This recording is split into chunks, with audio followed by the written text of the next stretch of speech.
Σήμερα θα σπάσουμε το μάτριξ της επίσημης αρχαιολογίας. Θα δούμε τα σχέδια πτήσης των Βιμάνας, θα αγγίξουμε τη ραδιενεργή άμμο των αρχαίων πόλεων και θα αναρωτηθούμε αν ο πυρηνικός πόλεμος έχει ήδη συμβεί, ποιοι ήταν αυτοί που πάτησαν το κουμπί και το κυριότερο, γιατί ετοιμάζονται να το ξανακάνουν. Ξεχάστε τα υπτάμενα χαλιά και τις φαντασίες. Τα αρχαία κείμενα, όπως το Βαϊμανίκα Σάστρα, δεν μιλούν μεταφορικά. Είναι εγχειρίδια μηχανικής. Περιγράφουν 31 εξαρτήματα. Μιλούν για το Σομάκα, το Σουντάλα, το Μουρθουίκα, κράματα μετάλλων που δεν λιώνουν στις χιλιάδες βαθμούς Κελσίου. Και προσέξτε τη λεπτομέρεια. Περιγράφουν τη χρήση του υδραργύρου ως καύσιμο. Για δεκαετίες οι επιστήμονες γελούσαν, μέχρι που η NASA άρχισε να πειραματίζεται με την προώθηση ιόντων υδραργύρου για ταξίδια στο βαθύ διάστημα. Ακούστε τι λένε οι οδηγίες των θεών. Το σώμα του Βιμάνα πρέπει να είναι γερό, φτιαγμένο από ελαφρύ υλικό. Στο εσωτερικό πρέπει να τοποθετηθεί η μηχανή του υδραργύρου με τη σιδερένια θερμαντική συσκευή από κάτω. Μέσω της ενέργειας που παράγεται, ο άνθρωπος μπορεί να ταξιδέψει στους αιθέρες και να φτάσει μέχρι τα άστρα. Αυτό δεν είναι θρησκεία. Είναι aerospace engineering.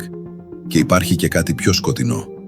Οι οδηγίες για το πώς να κάνεις το σκάφος αόρατο στους εχθρούς, πώς να παραλύεις τα πληρώματα των άλλων σκαφών και πώς να ακούς τις συνομιλίες τους. Μας περιγράφουν έναν stealth πόλεμο πριν από την αυγή της καταγεγραμμένης ιστορίας. Κάποιοι λένε ότι αυτά είναι απλώς μύθοι.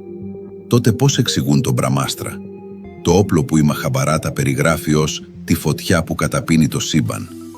Ακούστε την περιγραφή και πείτε μου αν σας θυμίζει κάτι. Ένα μοναδικό βλήμα, γεμάτο με όλη τη δύναμη του σύμπαντος. Μια τεράστια στήλη καπνού και φωτιάς, λαμπρή όσο χίλιοι ήλιοι, υψώθηκε σε όλο της το μεγαλείο. Ήταν το άγνωστο όπλο, ο σιδερένιος κεραυνός, ένας γιγαντιαίος αγγελιοφόρος του θανάτου που μετέτρεψε σε στάχτη ολόκληρες φυλές. Και συνεχίζει. Και εδώ είναι που το δέρμα σου σηκώνεται. Τα πτώματα κάηκαν τόσο που δεν αναγνωρίζονταν. Τα μαλλιά και τα νύχια τους έπεσαν. Τα πουλιά έγιναν λευκά.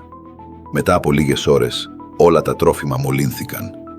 Για να γλιτώσουν από αυτή τη φωτιά, οι στρατιώτες έπεφταν στα ποτάμια να πληθούν οι ίδιοι και ο εξοπλισμός τους. Φίλοι μου, αυτό είναι το radiation sickness. Είναι η περιγραφή της ραδιενέργειας. Πού συνέβη αυτό? Στο Μοχέντζοντάρο, εκεί που οι αρχαιολόγοι βρήκαν σκελετούς στη μέση του δρόμου, πιασμένους χέρι-χέρι, σαν ο θάνατος να τους βρήκε σε μια στιγμή. Σκελετούς που ακόμα και σήμερα, χιλιάδες χρόνια μετά, εκπέμπουν επίπεδα ραδιενέργειας 50 φορές πάνω από το φυσιολογικό. Η πόλη δεν καταστράφηκε από εχθρό. Η πόλη εξαηλώθηκε. Αν οι περιγραφές των κειμένων δεν σας αρκούν, ας αφήσουμε το έδαφος να μιλήσει. Σε όλο τον πλανήτη, από την Ινδία μέχρι τη Σκωτία και την έρημο της Λιβύης, βρίσκουμε κάτι που η επιστήμη αδυνατεί να εξηγήσει. Οι αλοποιημένα πετρώματα. Σε αρχαία φρούρια και πόλεις, οι πέτρες έχουν λιώσει και έχουν μετατραπεί σε γυαλί. Για να συμβεί αυτό, χρειάζονται θερμοκρασίες που ξεπερνούν τους 2.000 βαθμούς Κελσίου. Καμία πυρκαγιά, κανένας κεραυνός και κανένας πρωτόγονος κλίβανος δεν μπορεί να το καταφέρει αυτό. Είναι το σήμα κατά τεθέν μιας πυρηνικής έκρηξης ή ενός όπλου πλάσματος. Αλλά η Μαχαμπαράτα πάει ακόμα πιο βαθιά. Μας μιλάει για τη γενετική των ίδιων των θεών. Περιγράφει όντα που γεννήθηκαν σε δοκιμαστικούς σωλήνες, τους Καουράβας, που λέγεται ότι αναπτύχθηκαν μέσα σε δοχεία με λάδι, μια αρχαία περιγραφή για τη μήτρα εκτός σώματος. Μήπως ο πόλεμος δεν έγινε μόνο για τα εδάφη? Μήπως έγινε για τον έλεγχο του ανθρώπινου γονιδιώματος? Τα κείμενα αναφέρουν ότι οι θεοί έραβαν το DNA των ανθρώπων για να τους κάνουν υπάκουους εργάτες ή ανίκητους στρατιώτες. Εδώ συνδέεται το Μάτριξ με την πραγματικότητα. Οι υπτάμενοι δίσκοι των Ινδών δεν ήταν απλά οχήματα μεταφοράς, ήταν εργαστήρια. Κάθε φορά που η ανθρωπότητα άρχισε να ξυπνάει και να θυμάται τη θεϊκή της καταγωγή, οι Βιμάνας απογειώνονταν για να φέρουν το reset. Σκεφτείτε το. Αν σήμερα οι επιστήμονες μιλούν για την τροποποίηση του DNA, μήπως απλώς ανακαλύπτουν ξανά τα εργαλεία που χρησιμοποιήθηκαν για να μας φυλακίσουν πριν από 5.000 χρόνια? Μήπως η ιστορία της Μαχαμπαράτα είναι το μάνιουαλ της δικής μας γενετικής φυλακής? Πολλοί αναρωτιούνται. Γιατί ο Μέγας Αλέξανδρος, ο αίτητος στρατιλάτης, σταμάτησε στην Ινδία?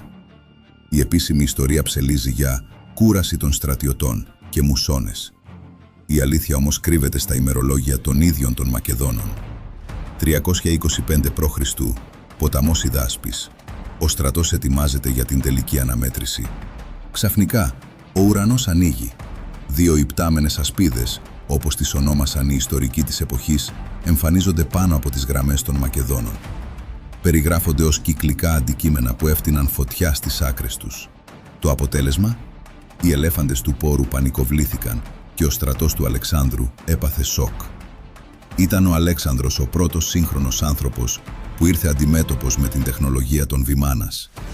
Μήπως η αποστολή του δεν ήταν η κατάκτηση εδαφών, αλλά η ανάκτηση των αρχαίων όπλων που είχαν απομείνει από τον πόλεμο της Μαχαμπαράτα? Σκεφτείτε το. Οι θεοί της Ινδίας και οι Ολύμπιοι θεοί μοιράζονταν την ίδια τεχνολογία, τα ίδια κεραυνοβόλα όπλα. Αν οι Ανουνάκοι, οι Νεφελίμ ή οι Ντέβας ήταν οι ίδιοι παίκτες σε ένα παγκόσμιο σκάκι, τότε η Ινδία και η Ελλάδα ήταν οι δύο κεντρικοί πύργοι του ελέγχου. Και κάποιος αποφάσισε ότι η ανθρωπότητα έπρεπε να ξεχάσει. Γιατί όμως μας τα κρύβουν? Γιατί το άγαλμα του Σίβα, του θεού της καταστροφής και της αναγέννησης, στέκεται επιβλητικό έξω από το Σέρν στην Ελβετία? Οι επιστήμονες εκεί ψάχνουν το σωματίδιο του θεού. Ή μήπως προσπαθούν να ξανανοίξουν τις πύλες που έκλεισαν μετά τον πυρηνικό όλεθρο του παρελθόντος? Η Μαχαμπαράτα μας προειδοποιεί. Όταν ο άνθρωπος πλησιάζει τη γνώση των θεών χωρίς την απαραίτητη ηθική, το σύστημα κάνει reset. Ζούμε σε έναν κύκλο. Κάθε φορά που σπάμε τον κώδικα, κάθε φορά που ο Προμηθέας μέσα μας προσπαθεί να φέρει το φως, οι φύλακες πατούν το κουμπί της καταστροφής. Ο πυρηνικός πόλεμος της Ινδίας δεν ήταν το τέλος. Ήταν μια προειδοποίηση για το σήμερα. Το DNA μας φέρει τις αναμνήσεις αυτών των εκρήξεων.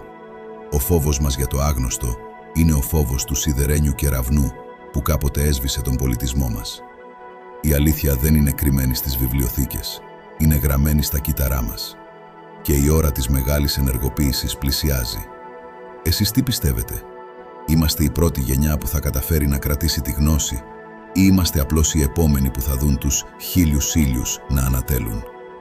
Γράψτε μου στα σχόλια, αν αντέχετε την αλήθεια. Αν η δική σου συχνότητα σπάει το Matrix, κάνε like και share για να φτάσει η αλήθεια παντού. Γίνε μέλος της κοινότητας με ένα subscribe για να μην χάσεις τις επόμενες αποκαλύψεις. Για εσάς που θέλετε να στηρίξετε έμπρακτα την ανεξάρτητη ερευνά μας, ο σύνδεσμος του PayPal βρίσκεται στην περιγραφή. Η ιστορία γράφεται από τους νικητές, αλλά η αλήθεια ανακαλύπτεται από τους τολμηρούς. Δείτε και αυτό το βίντεο, έχει πολύ ενδιαφέρον.